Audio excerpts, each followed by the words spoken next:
Madame, Monsieur, bonjour et bienvenue. L'aventure de la foi n'est pas un long fleuve tranquille, mais ça peut être parfois un chemin un peu caillouteux où joie, surprise et même parfois déception ont leur place. Louis Schweitzer, bonjour. Bonjour. Alors, on a eu l'occasion avec vous et avec Linda Hoyer de parcourir quelques chapitres de ce petit livre Les crises de la foi. On a eu l'occasion de voir les 5 étapes de la vie spirituelle que vous mettez en avant. La rencontre de Dieu, l'apprentissage, le service, la crise existentielle et la fécondité. Alors aujourd'hui, on entre dans le chapitre qui suit, le 4e, où vous-même vous développez la thématique de l'incertitude confiante. Alors quel est le lien entre incertitude confiante et ces différentes phases de la vie spirituelle?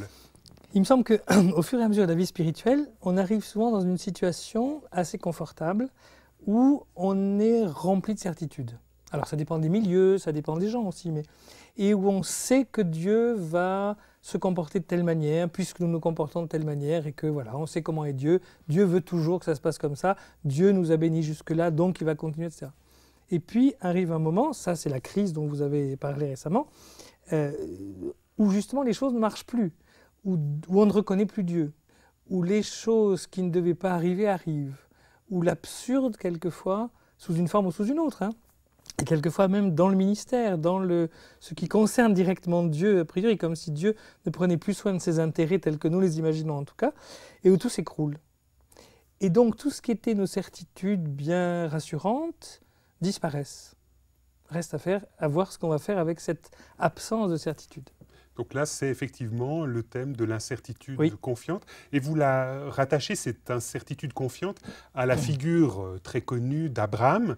Et nous allons lire ensemble un passage tiré de la Genèse, au chapitre 12, les versets 1 à 4.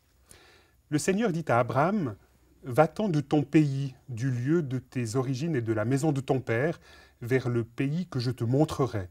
Je ferai de toi une grande nation et je te bénirai.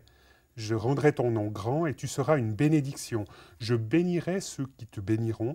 Je maudirai celui qui te maudira. » Alors, ce qui surprend à la lecture de ce récit biblique, c'est d'une part la brièveté du récit, et puis le fait que Dieu parle, et on a un homme perdu au fin fond de l'Irak actuel qui se met en route, un homme qui devient une sorte de migrant. Alors qu'est-ce qui vous paraît aujourd'hui digne d'intérêt dans cette trajectoire de vie?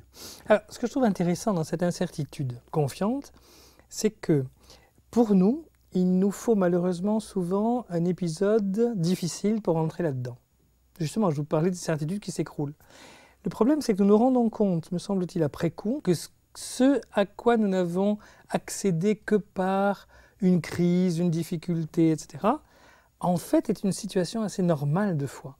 Et là, de manière assez surprenante par rapport à la vie d'Abraham, on a l'impression que c'est tout au début de Oui. sa rencontre de Dieu que finalement il goûte à cette incertitude confiante dont vous parlez. Il ne sait rien, il n'a aucune garantie, il a juste une parole et une promesse, et on lui dit de partir, de laisser tout ce qui est derrière lui et de partir sans savoir où il va, en faisant juste confiance à Dieu. Oui, mais en fait, aujourd'hui, lorsque quelqu'un vous dirait quelque chose de comparable, tout de suite à l'esprit, on aurait que c'est un fou, Oui. ou alors que c'est une sorte d'illuminé à la Jeanne d'Arc. Oui, parce que notre culture va à l'extrême inverse de ça. Nous avons besoin d'assurance. Économiquement, c'est quelque chose de florissant. Surtout en Suisse. Alors peut-être, mais même je crois. Mais on a toujours besoin, au fond, de sécurité, d'assurer ses arrières, etc. Or, il me semble que quelque part, d'une part, dans la foi, et là on le voit avec Abraham, le fait d'écouter une parole et de se mettre en route sur cette parole sans sécurité, c'est la condition même de la foi. Ce n'est pas pour rien qu'Abraham est considéré comme le père des croyants. Mais en même temps, ce qui m'a beaucoup frappé, c'est de me rendre compte que cette incertitude, elle est la réalité humaine. Fondamentale. Fondamentale. Je viens ici en voiture, il suffit de rien, d'une attention d'une voiture qui vient en face, pour que les choses basculent. Physiquement, il suffit de presque rien pour que la personne en bonne santé, qui a une vie normale, bascule là aussi dans quelque chose d'horrible. Je pense que pour beaucoup de personnes, et pour beaucoup de chrétiens aussi, nous voulons avoir une vie fidèle à ce que Dieu nous demande, mais à condition, en fuyant, j'ai l'impression, beaucoup de problèmes, de difficultés, et en s'assurant un peu partout contre tous les risques de l'existence. Alors il y a d'un côté cette peur, puis il y a aussi justement le fait de mener une existence, une vie qui soit marquée par le maximum de sécurité. Oui. Est-ce qu'on arrive un peu à dissocier les deux, là, à préciser un peu les différents types de vie, de foi qui sont envisagés? Je crois que enfin, c'est un peu la même chose. Au fond, nous voudrions servir Dieu, mais savoir en gros où nous allons aller. Alors, il y a aussi une peur plus radicale qui peut être simplement le fait de ne pas vouloir que les choses changent. C'est-à-dire que nous demandons à Dieu, nous sommes prêts à le servir à condition qu'il ne nous demande rien. Dans d'autres cas, nous sommes prêts à aller très loin à condition d'avoir le programme, à condition de savoir où ça mène, à condition de diriger un peu notre existence nous-mêmes, ou en tout cas de laisser Dieu la diriger comme je souhaite être dirigé. Et vous évoquez la possibilité d'une troisième manière de conduire sa vie, et vous parlez d'une sorte de manière évangélique. Alors qu'est-ce que vous entendez concrètement par là? C'est justement cette incertitude confiante. C'est-à-dire qu'on ne fait plus confiance. Vous savez, nous fonctionnons sur la confiance. Je crois que nous ne pouvons vivre, j'allais dire Dieu merci, c'est comme ça en tout cas, nous ne pouvons vivre que parce que nous faisons confiance à la vie, à Dieu, etc. La question c'est de savoir à quoi ou à qui nous faisons confiance. J'ai l'impression, par exemple, que souvent dans la foi même, nous plaçons notre confiance ailleurs qu'en Dieu. Quand nous disons... Donc dans une doctrine, par exemple? Alors, ça peut être dans une doctrine, ça peut être dans telle action de Dieu. Je suis malade. J'ai confiance que Dieu va me guérir. Ce qui est plutôt une bonne chose. Ce qui est plutôt une bonne chose. Mais ce qui peut être l'occasion d'une crise quand il ne me guérit pas. Est-ce que j'ai confiance dans le fait que Dieu veut guérir?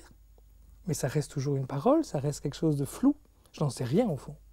Ou bien est-ce que j'ai confiance en Dieu?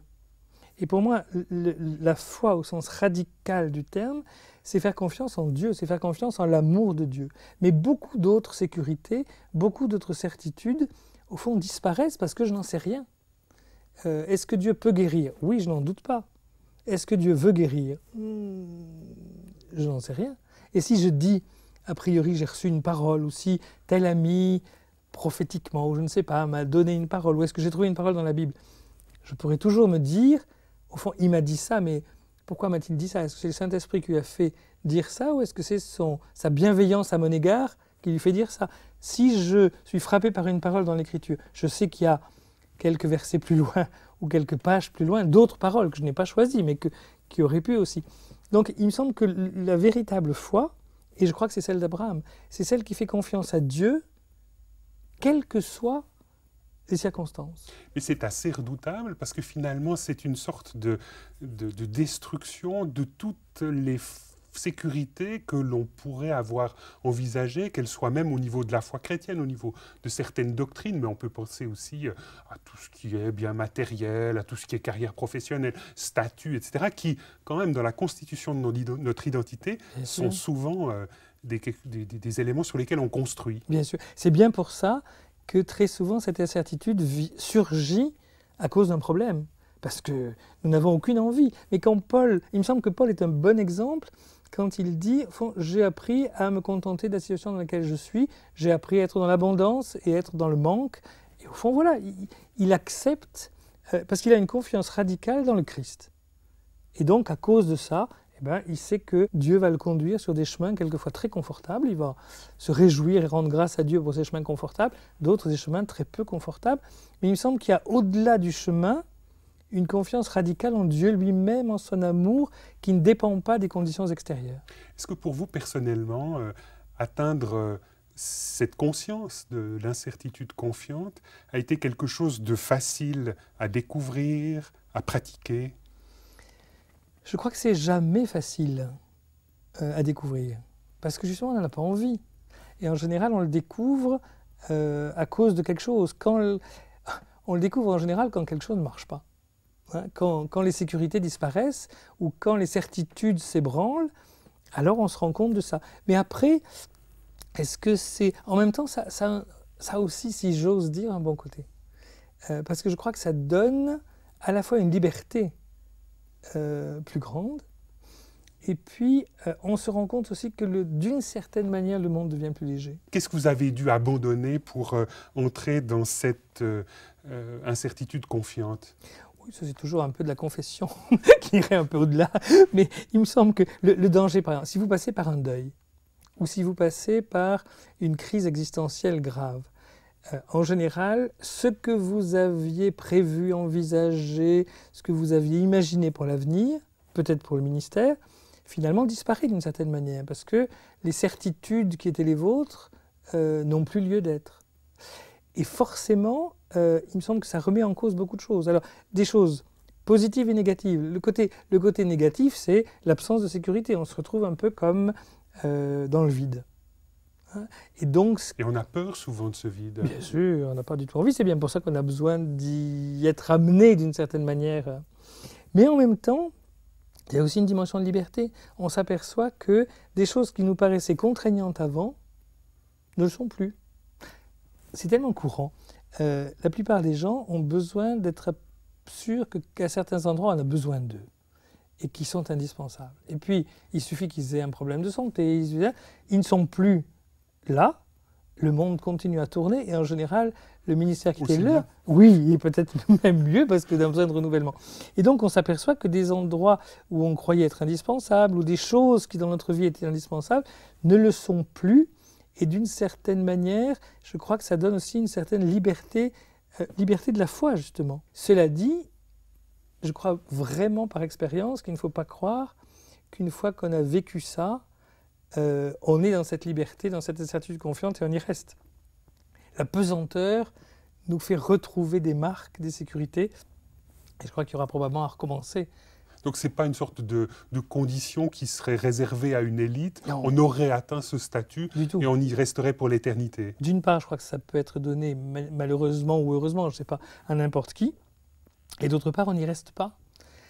Combien de fois dans la vie chrétienne, on se dit, voilà, maintenant j'ai atteint ça, je sais telle chose, j'en suis sûr maintenant, j'ai fait cette expérience, et voilà. Et puis en fait, la mémoire...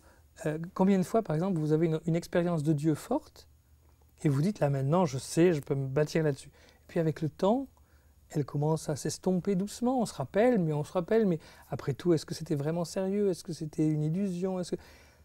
J'ai l'impression qu'il faut toujours recommencer. On ne peut jamais se dire, nous sommes arrivés définitivement. C'est peut-être aussi ça l'incertitude confiante. C'est que ce qui est le cœur et qui permet de traverser, je pense, les difficultés, c'est justement cette sorte de confiance, non plus en quelque chose, en telle parole, en telle promesse, mais en Dieu lui-même et en son amour. Et ça, je crois que c'est l'essentiel. Donc on a vraiment une sorte d'épuration de la foi qui devient une sorte de face-à-face avec la personne même de Dieu. Je crois, oui. Ce qu'elle devrait être, peut-être, oui, dès l'origine. Alors, ça n'enlève pas qu'il y ait des certitudes et qu'il y ait des convictions et doctrinales et autres. Simplement, je veux dire, elles n'ont plus le même poids, elles n'ont plus la même place. Et quelquefois, effectivement, c'est l'image même de Dieu que notre vie fait évoluer parce qu'on se rend compte qu'on n'imaginait pas que Dieu puisse permettre cela ou envisager ça. Et puis voilà, finalement, on se rend compte que ça se passe comme ça. Madame, Messieurs, merci d'être restés en notre compagnie. Rappelons que Louis Schweitzer et Linda Hoyer ont publié un livre qui s'intitule « Les crises de la foi » et qui est paru aux éditions Je Sème. Au revoir et à bientôt.